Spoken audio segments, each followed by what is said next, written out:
Hello, hello. This is Traci Harrell, and you are listening to and or watching It's Bigger Than Me. And today I am super excited to have a studio full of amazing people who are actually living their best life. It's so exciting. Hello, Hello. Baka, Hello. Hello. Bikers Against Child Abuse. That's who I have in the studio with me today, and I am super excited. I got to tell you, I met them today. This was not my planned show. I met them today in a restaurant after church. They were in a restaurant causing all kind of havoc, laughter galore. I'm like, who are these people? I walked around, and it was amazing. Like, they're all, I wouldn't say tattooed up, but there's like the leather and the patches. It's a beautiful thing. Just joy, peace. And when you look at people who are actually living life to the fullest, that's what I saw over there in the corner. I was leaving. I was headed out. And the spirit said, go check it out. So I went over, and I got to tell you, they welcomed me into the family. I now own a Harley as well. Bikers Against Child Abuse does not mean my bicycle. These are Harley Davidson, Honda riding. Don't forget Can-Am. Oh, we'll talk about that later. So I just wanted to say, first of all, thank you guys for being here today. Thank you for what you do. And for our listening audience, we have 6 members of the board. So I'm going to first ask you to introduce yourself, identify your road names first, and then we're going to come back to Mama Bear, who is going to tell us about the history of the organization. So first we're just going to introduce, I'll start with the handsome gentleman on my right. Slight correction, Tracy. We've got 3 executive board members here, and then Oh. 3 other general membership. Thank you for that point of clarification. And actually, I'm going to have you introduce yourself, say your road name, and then tell us why are you involved in this amazing organization. Sure. My name is Coach. I'm the president of the Lake Washington chapter. Mm-hmm. I got involved in BACA because I wanted to give of myself. Instead of just sending money to an organization, I wanted to be actually involved. Nice. And I'm a public educator, and so I have a heart for kids, and I wanted to help these kids. I love it. And that's what you guys are doing every day. I'm Mama Bear, and I'm our chapter's treasurer. And I got involved in BACA, one, because I love working with kids, but I also have a history in my family of abuse. My sister was abused by our paternal grandfather, and she kept it quiet until he turned his attention to her little sister. Wow. And I was that 5-year-old little sister. Wow. So there's a part of me, I think, when I help a child, that I'm honoring my sister who saved me Wow. from that abuse. That's awesome. I'm Rogue. I'm our child liaison, and when I first learned about BACA, it called to me. I'm also no stranger to abuse and the long-term recovery. Wow. And it's hard to put into words. I just knew I had to do this work. I am so glad you guys are here. And then we're going to start. Yes, ma'am. I'm Bun Bun, and I started doing my work with BACA because I believe that our purpose in life is to do positive and make the world a better place for having our presence having been in it. I love it. And I love to ride, and if I'm going to ride, I want to ride for a purpose. All right now. So I'm Archer. Yes. I'm the security officer and also the road captain for our Lake Washington chapter. I ride in part because I love riding, and I thought this is a great way to not only give back, but we're all, I think, connected or know someone that's been impacted by child abuse in some form or another. And to be able to empower kids to live a positive life and have that opportunity is a huge way of giving back. It is. It is. All right. I'm Hummingbird, and I am our court liaison for our chapter.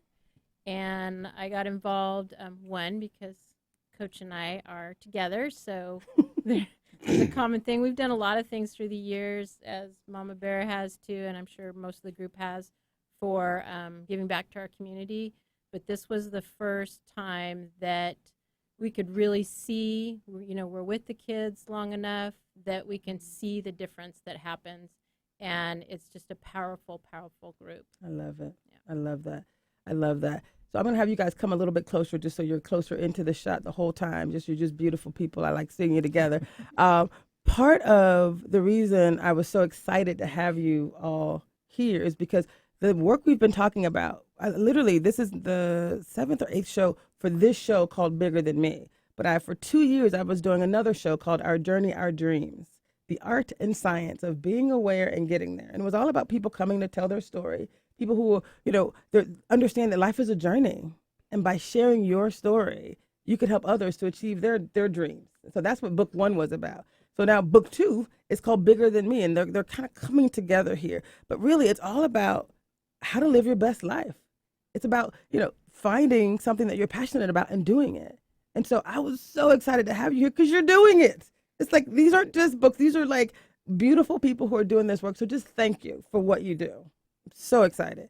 And I can tell you, handsome gentlemen, we were talking about, so just for those who may not be aware, these beautiful individuals were at breakfast today. Rogue wasn't there, and they said when Rogue gets here, the party is really started.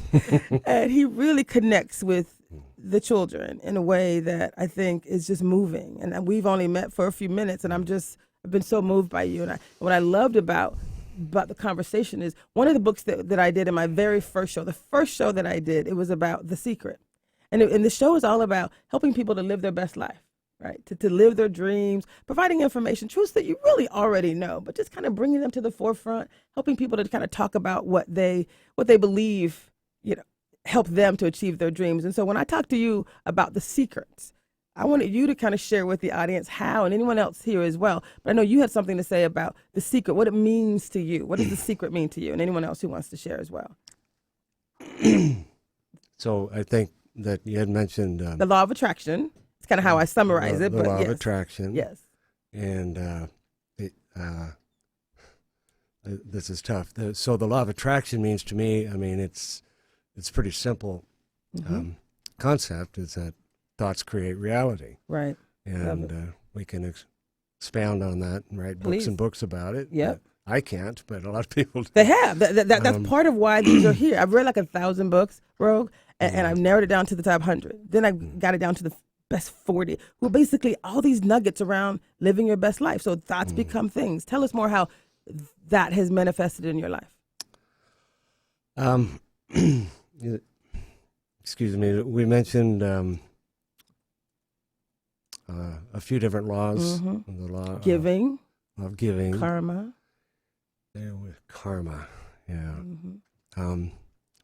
So in my experience working with Baca, it's never been my intention to manifest anything from it, just to give. So we've got the law of giving there.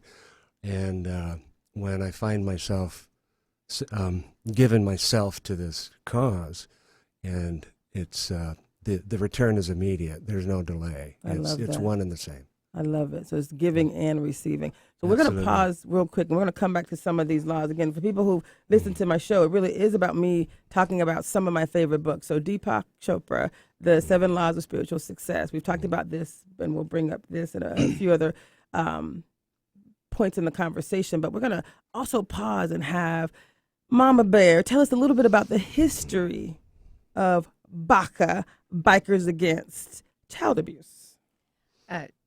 Traci, our founder, whose road name was Chief, was a licensed clinical therapist, and he worked with abused kids. And sometimes he would get quite frustrated because he would meet with a child, they'd make some progress, a week would go by, and he'd see that child again, and they'd be kind of right back where they started.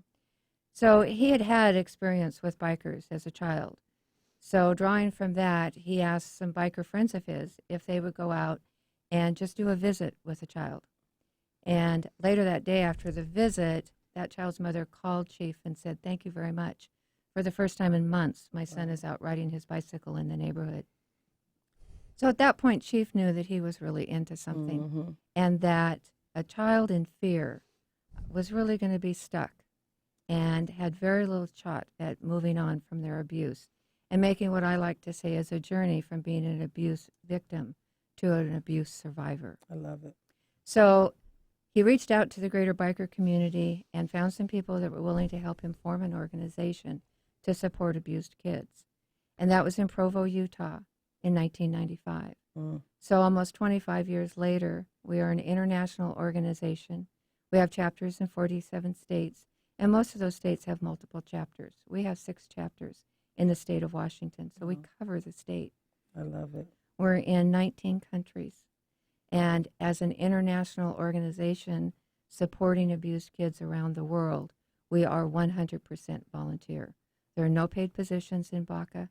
We all do this work because we have a passion for it. I love it. All of these beautiful individuals. I'm saying beautiful because, first of all, you're beautiful. You really are beautiful people, inside and out. Like, just to see you, a biker gang on a purpose, partying for a purpose, on a mission. I'm saying biker gang, but you know what I mean. Like, the bikes are beautiful, people. Let me just be clear. It's amazing to see you pull up, to see you represent. It's such a beautiful thing, and you're on purpose. So there's the mission. Thank you for the history. I know, Coach, you want to talk about a little bit about the mission of the organization. Yeah, we have a very specific and focused mission, Right.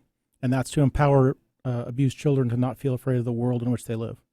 I love that. I love that. So we empower kids. You know, it looks differently for every kid, but we empower them through choice and through our presence with them. We focus on the kid. We don't focus on the perpetrator in this equation. Yes. All our energy is focused on the child and helping them overcome fear. Now, I'm smiling only because when you first told me that, this is a very serious topic, but I'm smiling because it makes me happy. I'm just so joyful to know that there are people like you in this universe around the country, internationally, that are doing this work. And I'm smiling because when you told me, you were like, we focus on the child. I was like, how do you possibly just focus on the child? I had someone in my family who was in an abusive relationship in an extended part of my family, and I went after him. It was a female, and I was like, oh, no, not on my watch. It was all about me and you, right? And I was confrontational, like, how dare you? Like, thinking I was protecting this woman.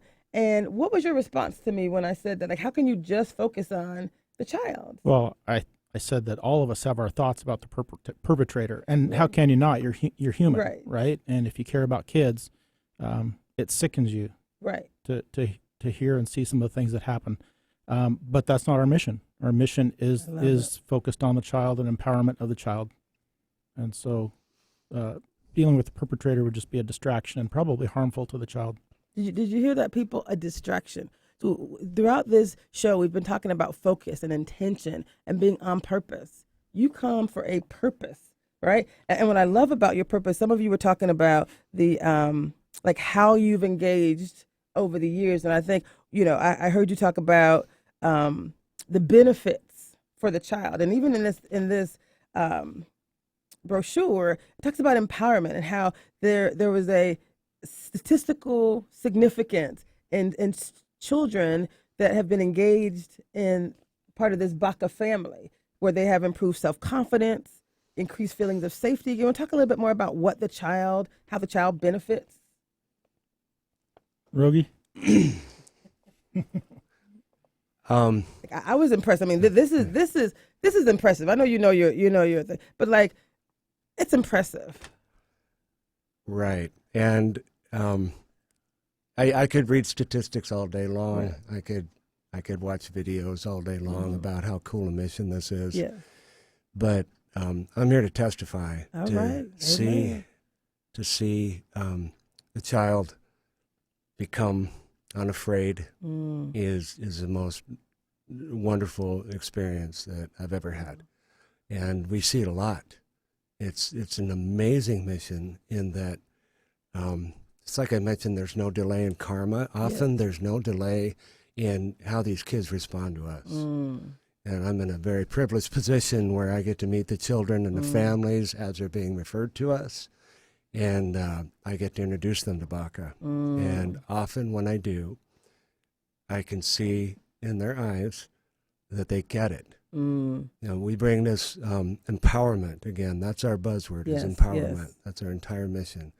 And when a few of us show up, in our biker uniforms, and we're not golfers against child abuse for a reason, and what we represent is power to them. Often these kids, their abuser is the most powerful person in their reality, and that's why it takes the appearance that we have to sort of crack that for them, Right. you know, to break through that and give an opportunity to think that maybe he's not the most powerful person in the world. I love it. And then maybe my friends, you My know, are more friends. powerful. And then by association, me. Mm. And our job, of course, is to work ourselves out of a job with each child. Right. And so at some point, we get to let them move on. And I love it. yeah. I love it. But what I heard you say earlier, Mama Bear, maybe it was you, Coach, I can't remember, but you talked about when we show up. Tell us about what happens when you show up. What do you say to the child? Well, I think a lot of what happens when we roll in, and a lot of what Rogue said is absolutely true, but I think there's another element to that, in that sometimes our kids have a fairly good support system, and maybe a good family structure, but that's expected. They expect their family to be there and to support them. We roll in as a bunch of strangers, really, to them, and say, we're here for you. We believe you. We believe in you. A lot of times kids who have been abused, one of the reasons they don't come forward right away is they're afraid nobody's going to believe them. So now they know that they've got this whole family that's come in to embrace them and believe in them. And that connection is what enables us to empower these children. I love that. I'd like to describe kind of what it looks like when we Please. bring a kid in. Please. So after we vet the case, then we do what's called a level 1 intervention. Well, Okay. first, once we meet the kids, the first thing we do, after we introduce ourselves and describe our mission to them, we ask them, do you want to be part of this? And that's a very important step, right? We don't tell them we're going to, we ask them. Can you pause real quick Yes. before you? And the reason I'm saying is because you all talked a lot about this. What did you call it? You called it this environment of choice and how important choice is. So yes, I know that's step one. Can you guys talk a little bit more about the choice and how that plays into the empowerment and the confidence? Absolutely, Tracy. Choice is one of the first things that's taken away from an abused child. They are abused by somebody who has a position of power over them. Abuse depends on that position of power, and it depends on all of the choices being taken away from the child. And in order to empower them, we slowly start to return those choices and create a culture of consent, where the Culture of child consent. understands they have control, they have the power, and we honor and respect the word no. Like, if no is said, that's done. We've gone on visits with children who decide at the last minute when 20 of us show up that, you know what, I am not okay with meeting all of you today. I'm overwhelmed. And we say, okay. You know, it doesn't matter that we rode an hour and a half in the pouring rain to be there. We're not there for us. We're there for the child who said, no, I'm not ready. And we're also there for the child who says, yes, I'm ready for your support. I'm ready for your help. But we're giving them those choices, and we give those choices at every opportunity that we can. We ask them to choose their own name, which is very powerful. You're The road creating an name. identity. That's Yeah. pretty cool. I want a road name. Yeah. Rhubarb? We'll talk about rhubarb. So there was. Still available. So tell the story about rhubarb. We'll have a road name for you by the end of the show. If you don't pick one, we'll pick one for Right. you. Yeah. I don't Yes, recommend that. Yeah. We have a long-standing tradition in the Lake Washington chapter of, if you are a new member coming to us and you can't choose a road name, we choose one for you. Yes. And there have been some unfortunate princesses and cupcakes, and the latest one that we can't seem to get rid of is rhubarb. So, You said Be someone careful. came in. oh yeah, he came in and he wanted to talk about how he was a chef and all these other things, but then he got sidetracked on this whole rhubarb festival. He said it was and a that's- bad chef. Yeah, and that's where it came from. So now everybody's just rhubarb. Okay. Thank you. Thank you very much. So back to choice.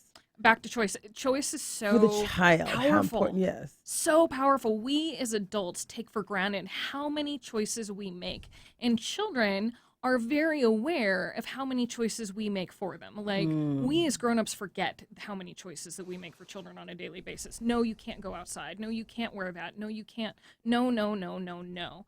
Baka comes in and says, you're in charge. It's your choice. It's love your it. body. We don't force children to give us hugs. We don't force children to give us handshakes. That's We what- introduce you said you ourselves. ask. You Yeah, ask we them. ask. I come up to a child and I say, hi, my name is Bun Bun. Welcome to my family. I'm so glad to meet you. May I give you a hand a handshake, a hug, a fist bump, and nothing is okay too. And nothing is always one of the options we offer. That's awesome.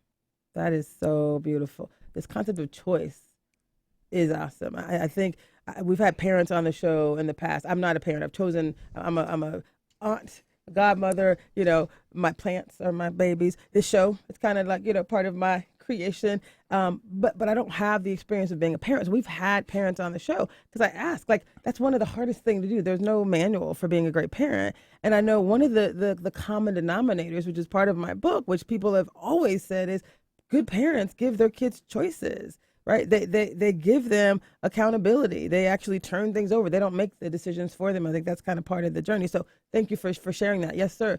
Archer. So I wanted to tag on what I was saying in regards to choice.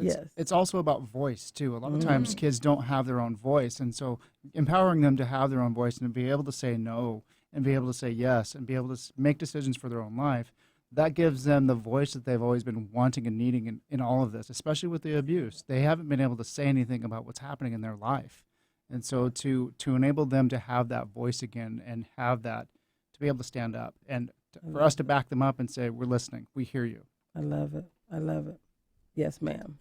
Yeah, I just wanted to add on, too, that we talked about how family members, well-intended family members, they want the best for their child a lot of times, and they will step in and say, no, this is what you need to do. This is how, and the child accepts that. And this is different. We don't ever step in and say, you need to, do it this way. You need to accept our affection. You need to come out of the house and meet all of us at this time. It's totally their choice. And this may be the very first time in their lives, even with well-intending families, that they've had an opportunity to say, I'm not comfortable with that. I'm not comfortable with doing this. And sometimes they don't even want to talk.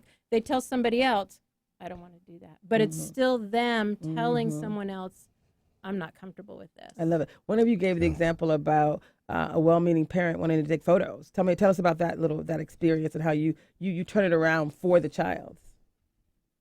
I think you were there when you guys talked about. I don't remember. Getting on the bike. Oh, well, was the getting on when the we bike. do go to a level 1 ride, Yes. it's our first introduction with the child.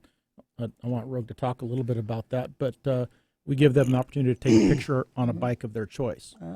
Sometimes they don't want to, and sometimes there's a parent that's saying, pushing them to get on a bike, and it's if the kid doesn't want to get on a bike and get a picture, then that's fine. And you say that. You actually stand up for the child in the moment, which again is another empowering opportunity to say, yeah, if he doesn't want to, it's okay. And that's, so I think that and Rogue tends to do that as our child liaison. He interacts with the parents a little bit more, Yes. so kind of does that behind the scenes a bit. kind of coaching. You're coaching parents. Sure, Helping them I along the suppose way. helping. Yeah. Helping, loving them up. I want to describe what a level 1 looks Please. like. We were talking about empowerment and choices, but the nuts and bolts of exactly what we do and what it looks like to the kids is we'll show up. Like I said, we do an introduction. The kid opts in, and good. So as soon as they say yes, then we say you get to pick a road name, and we'll measure them for their vest. They get vests too? That's what I want to tell you. No one said I was going to get a vest. I'm so in. Listen, can I bring my bike? Yeah. Sorry. So They get a vest.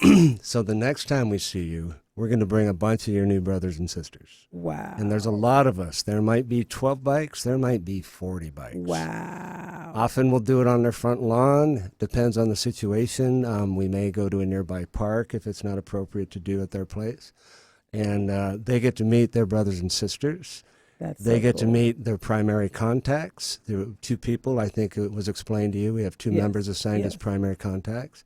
And their primary contacts give them their vest. And that's a big, big moment right there. Right. And everyone applauds and welcome to the family. And it's the vest symbolizes you're one of us. Wow. And there's a lot of unspoken, that doesn't need to be spoken about that. We've got each other's back. We've got your back. We call them brother and sister. They're just one of us.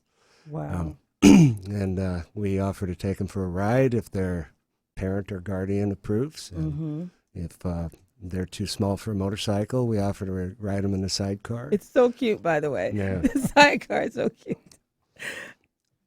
They have access to their primaries 24/7. Wow. Phone calls. Phone calls, text, emails, anything. whatever. If they have a bad day at school, if they have a good day at school, they can call their Right. Baca brothers and sisters and tell them about it. That's so awesome. If things get kind of sketchy where their abuser is harassing or threatening them, we call what's called a level 2, where we'll go out. We have Archer's our security officer, and he calls a level 2, and we have a level 2 coordinator, and who starts signing people up for shifts, and we'll go stand outside their house 24/7 Wow. until the threat's gone and the child can sleep safely.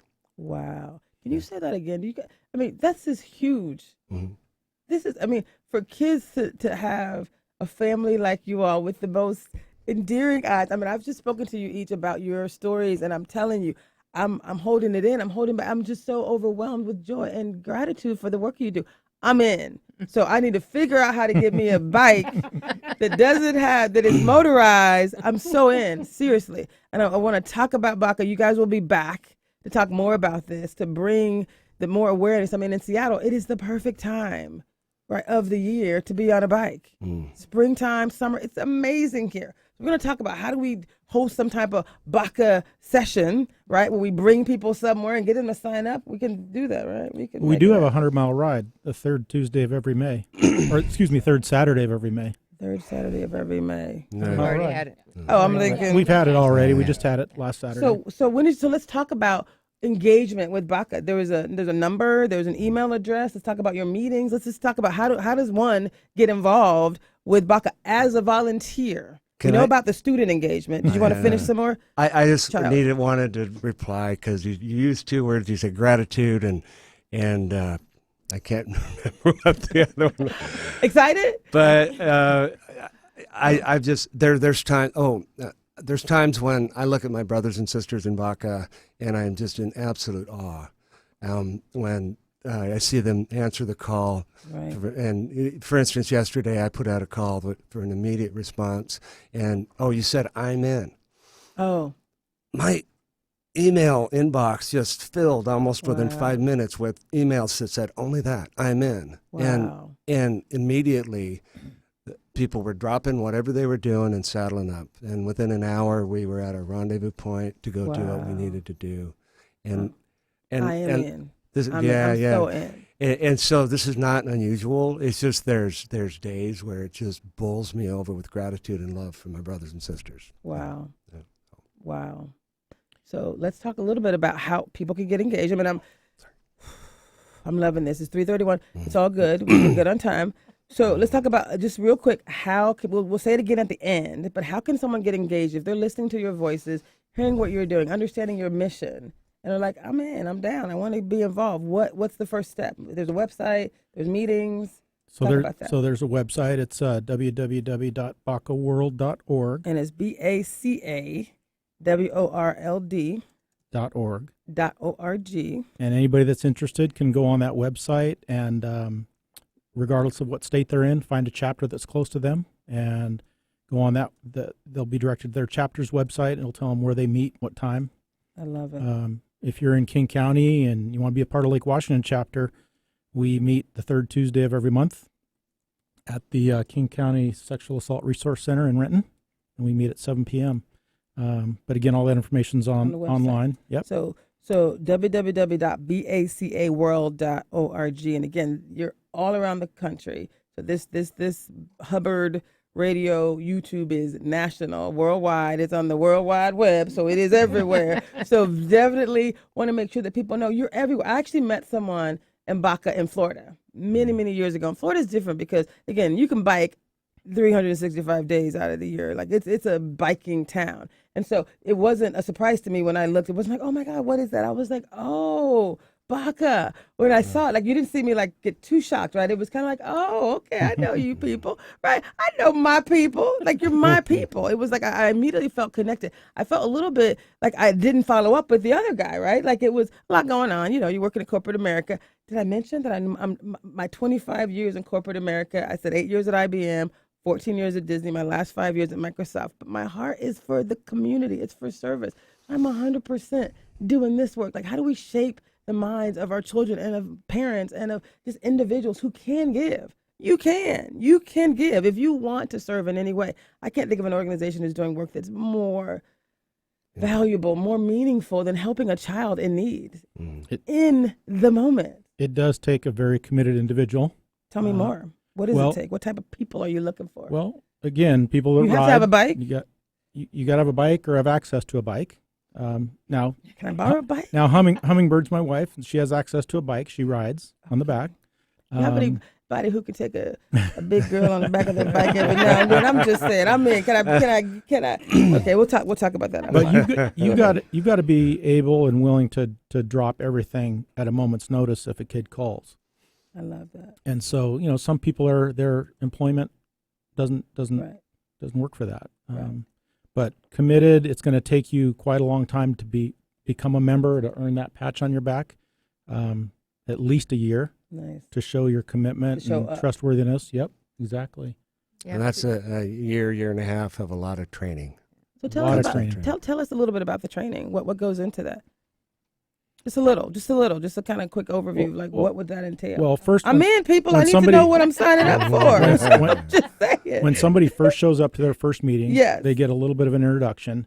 Their second meeting, they're allowed to pick their road name. Okay. And then Hummingbird's taken. I don't know. and then as they continue to show, then they have a chance to get their background check, fingerprint background check, because we have to make sure that all of our members are Love it. right, clean. Mm-hmm. And then from there, it's a year of training, and it's there's webinars that they'll be watching. They'll have Excellent. a one-on-one mentor that's going to take them through BACA 101. I love it. And they're going to learn all aspects of BACA before. This is some serious business. We're laughing. It is. You guys It's were it's very serious. ridiculously hilarious. And what I loved about that was what you said to me, Mama Bear, was, Tracy, we're laughing right now, but this is serious business. And I love that because you were taking the time from the serious business to connect as a family. You're in a restaurant, leather deep, far as the eye can see, bikes all in the parking lot, beautiful takeover. And it was such joy and positive energy and laughter because you were building that family. How important is the family aspect for each of you? It's everything. The So tell family me about that. aspect is This is really your huge. family. These are your people. This is my family, Absolutely. and I couldn't love the people in this family any more than I love my biological family. Wow. And the thing that I know about my brothers and sisters is that if I ever needed anything, they have my back. Wow. I mean, if I broke down, It's never happened. which would never happen. We would laugh at you. But no, that is, and I say that with all Wow. sincerity. There isn't, any of these people that I wouldn't trust my life with. Wow. Wow. Family. Anybody want else to talk about what the Baca family means to you? So I've never been much of a joiner. Hence the name. Is that why your nickname is Rogue? It is, as a matter of fact. That goes back decades. But when I came to my first BACA meeting, as Coach described, I felt like I didn't fit in. I couldn't wait to get out of there. But luckily, before the meeting was over, I remembered why I was there. And I wasn't there to be comfortable. And I was there to be of service for somebody else. So I challenged myself, and oh my God, I'm glad I did. And, by the second meeting, I started, thinking about these people and that they're all there for the same reason I am and their hearts. And I started seeing them as I see them. Oh my God, now I'm just absolutely in love with every one of them. And they're as tight a family as I've ever had. Can I pause real quick? Because, again, this is amazing. I'm so grateful. You must come back on the show. But what I just heard you say is, and we talk about that a lot when we talk about living your best life, and we're asking people to identify a dream and be willing to take steps every day to achieve those dreams. I mean, it's really not complex. We're not, what I'm not talking about here, I talk about, I'm blending the science, and the spiritual. I'm blending the mind and the heart. I'm connecting, things that really aren't necessarily, you may not have read 100 books. Like, you may not have done that. And like you said, the secret is in, many, many books. Those concepts are things that we've all heard. But what I would say is you're doing it. I heard you say, which is really, really important. I wasn't there to be comfortable. You remembered why you were there. You remembered your purpose. You were intentional. We talk about that. It's like there's a whole chapter in my book about intention, right? About the importance of intention. And so you were uncomfortable, but you moved through it. Let's talk about, how did you do that? Was it just the fact that you saw people like you? Anyone else who wants to talk about intention, uncomfortable, moving through something where you weren't comfortable? But we're coming to you because I know there's a story. I remember your story now. Anyone else want to talk about that? Being uncomfortable and how you got comfortable? Well, I can address that. Yeah. The thing that's very unique, I think, about this, it's not a motorcycle club.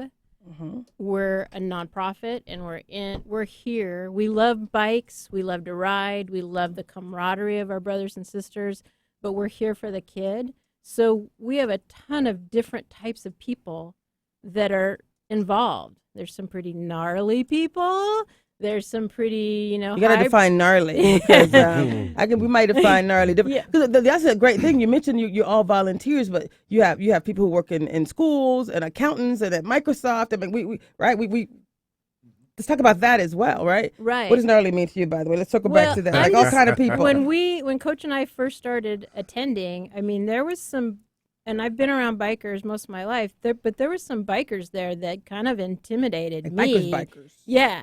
And then there's other people that, you see them in all their leather and they look kind of scary, but then they're just a big marshmallow.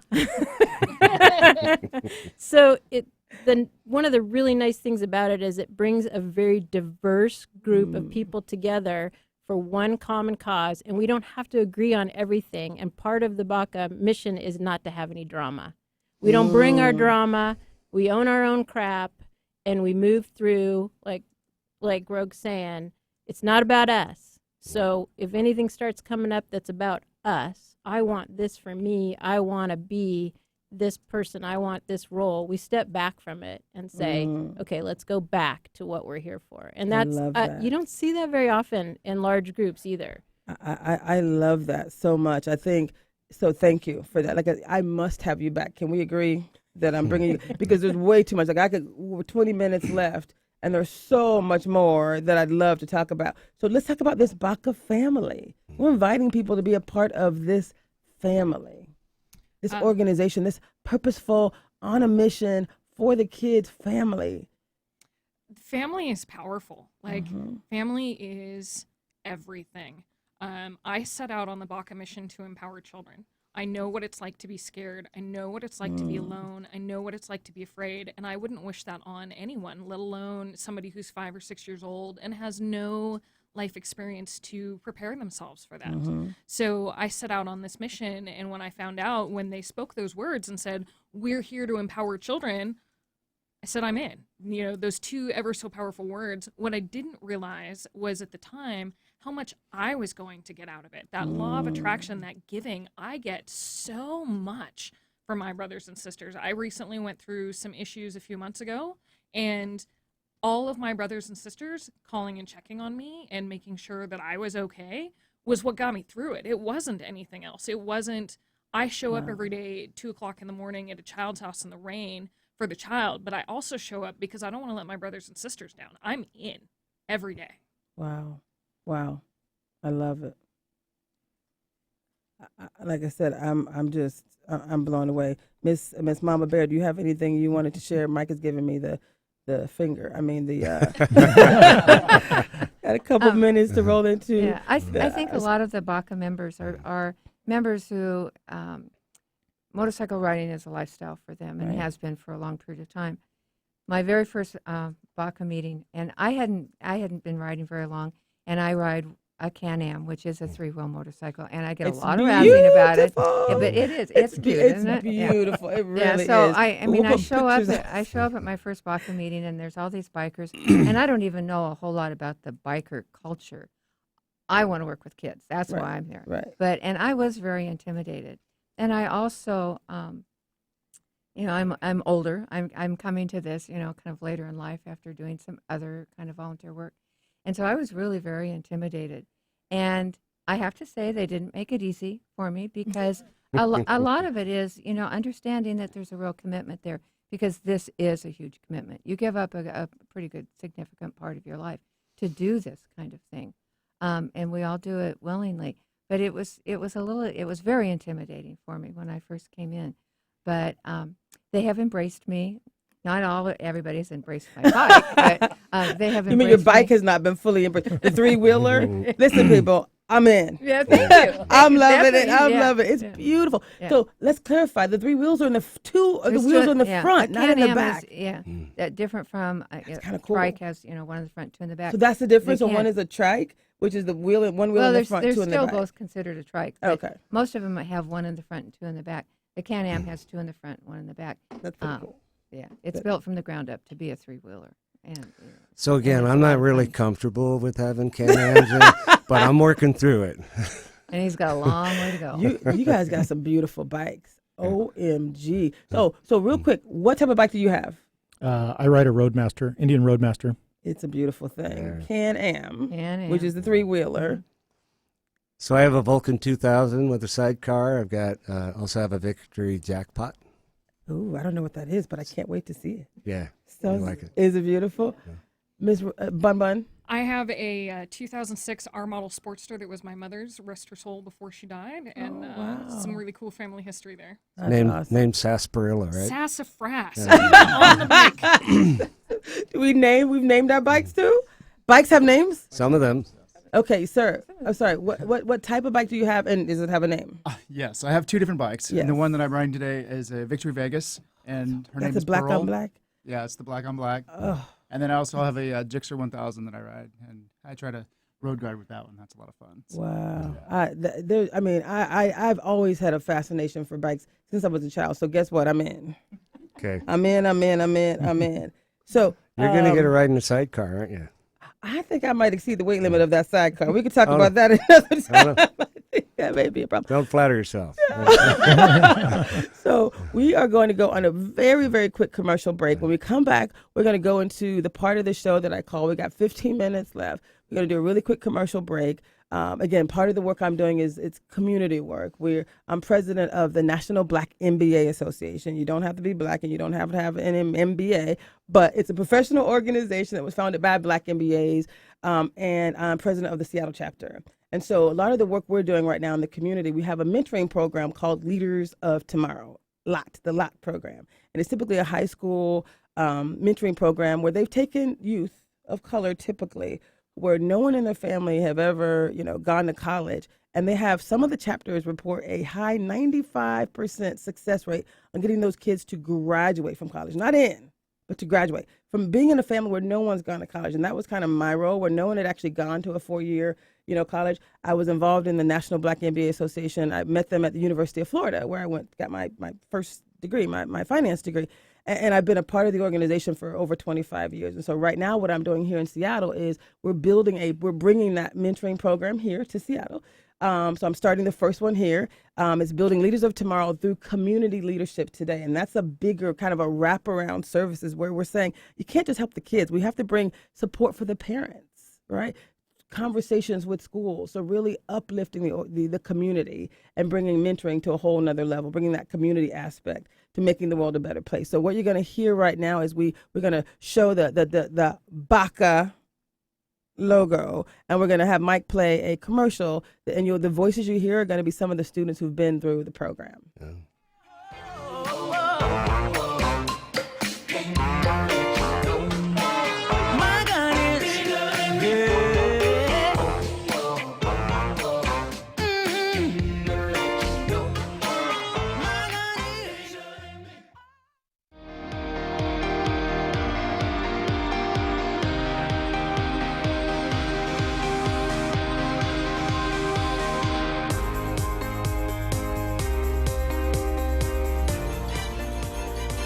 LOT brought me out in terms of speaking in front of people and being more confident in my speech. LOT taught me how to be confident. LOT taught me how to manage my work inside of school, outside of school. LOT taught me how to be a leader. It's a blessing upon my life, brother's lives, my mom's life, and it's led us to a better place in our life. It encouraged Chase to want to be actively participating in LOT. I really love the case part in LOT.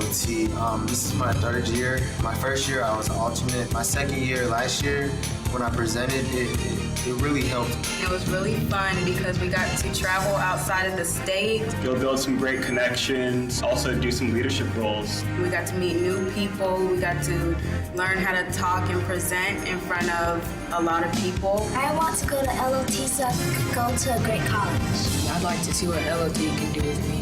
LOT is more than an organization. It actually became my family and a part of it. I know for a fact that all of my students would be up at least 2 to 3 reading levels by the end of the school year if they took the course. I've definitely seen a difference in Deasia as far as school goes. I think it would be of value to any parent to sit through the videos. They didn't take very long. The book isn't a huge book. It's not like 500 pages. So I think any parent would glean something from. Judging from the responses, the Homeschool Connection appears to be a program that can be effective as a parent orientation in any educational setting.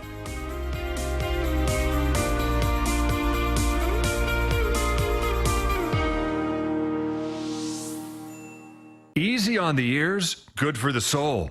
Alternative Talk 1150.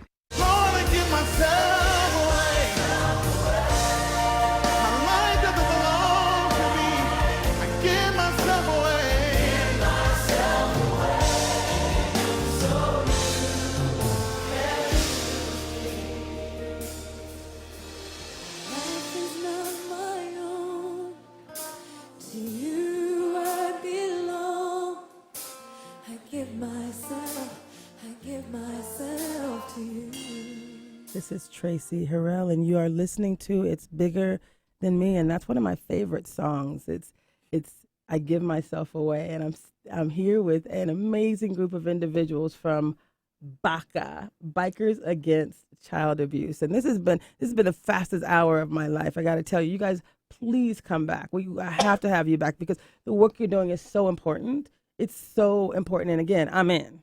You're gonna figure this thing out.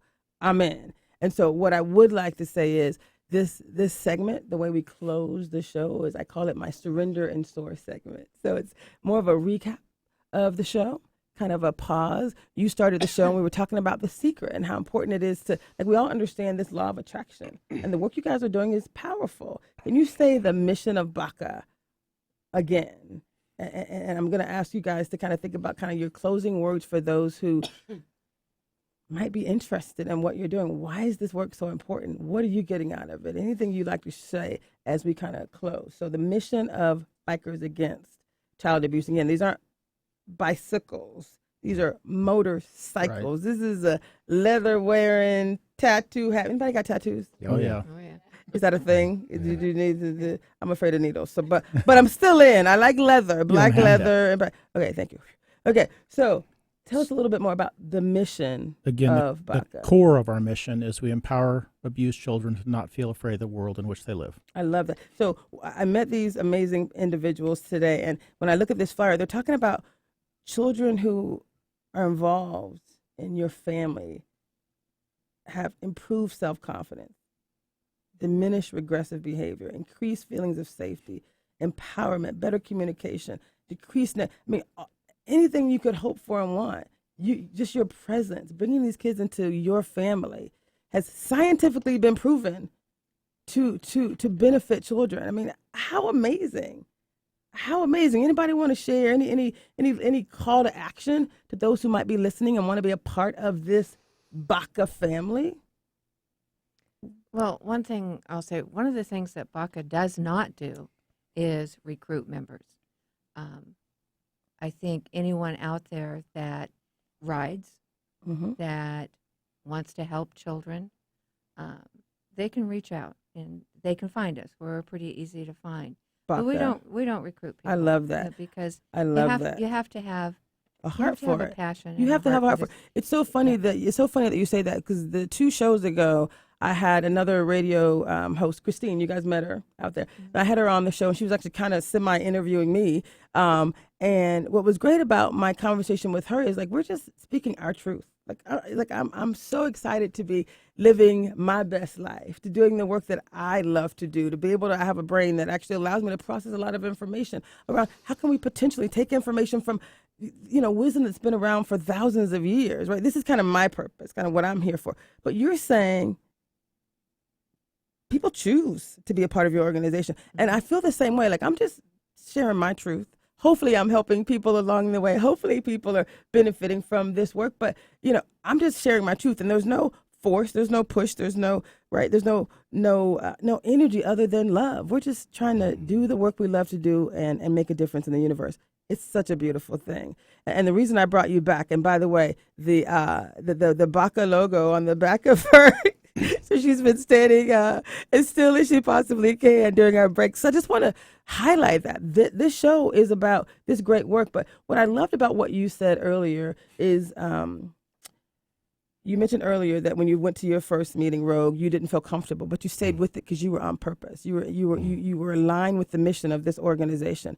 And then you also mentioned Hummingbird. You mentioned that you had a bike accident when you were a child, and you weren't going to ride for a while, but then you I would say womaned up. Let's talk about that. Let's talk about that and why. Right. Well, when I was younger, I was riding a dirt bike with a neighborhood kid, and we were out there, and we ended up having a crash. Luckily, it wasn't, nothing was broken, but it kind of scarred me inside, and I was afraid to do it. And when Coach got his new bike, in our older adult lives, I swore I was never getting on that bike because I still had that scar that was inside, and I was afraid to do it, and I didn't want to change. But part of being a part of this group is being able to say, I got to get past this stuff. Right. I want to move on. And I can't say to the kids, hey, I'm here to help you move on, and I'm still afraid to get on a bike. So I had to accept that. I love that. And change and say, okay, I'm not going to let this limit my life. This is what I want to be with Coach. I want to be with this group. I want to be a part of this, what we're doing. And I can't really embrace that unless I embrace, what's going on in my life too. I love that. And again, you all must come back. This was not my planned show for today. Better than I followed God's plan. Like as I was walking out the restaurant and the laughter was boisterous, and I got out and he was like, those are your people. I'm like, okay, whenever he says that, I'm in. And I turned around and you're my people. I am so impressed to be in your presence, and I'm excited to continue on this journey with each of you. So for you to address that particular fear and decide I'm going to move past it, that's what this show is about. And so I was going to, if you were watching my show last week, I was going to do a live weigh-in, but Mike is saying we don't have time to do that. So next week, I will be absolutely doing a live weigh-in. It's insane. Yes. I have at least 100 pounds to lose, but I need my family to understand, like you said, it's hard work. And part of what we're doing, part of the consulting work that I'm doing is with, corporate America, talking about, how do we really help, corporate America, right, create this adaptive and inclusive culture, right, where everyone thrives. Well, it's about not being comfortable. It's about being comfortable, being uncomfortable every day. So for me to talk about these things and this change management and not be willing to do the hard work myself, right, I decided I got to do the work, and I'm going to do it publicly, live. Is that insane and awesome, right? Yeah. It's exciting. So anyway, I am so excited that you are all here. I'm going to ask you to just, again, come back again. What I would love to say is that each of you, Coach, Archer, Mama Bear, Bun Bun, Rogue, and our standing mannequin over here with the patch on her back, Hummingbird, you are welcome back anytime. You are my family. And for those who are listening, others as a part of BACA, thank you for what you do. Thank you. And for anyone who's interested, who are bikers who want to commit to really changing the lives of children. Any final words? I just want to thank you for having us on and allowing us to talk about something that we're passionate about. We wish our job wasn't necessary, but unfortunately it is. Right. So I love it. With 1 minute left, does anyone want to close with any final words? to your Baca family? Well, I think one thing that we do well that makes us successful is that we connect. And that's what life is about, is making connections. That's it. And this is Traci Harrell. It's bigger than me. And we're going to ask you to go out and connect with nature, connect with another person. Again, we'll talk to you next week. This is Traci Harrell, and it's bigger than me.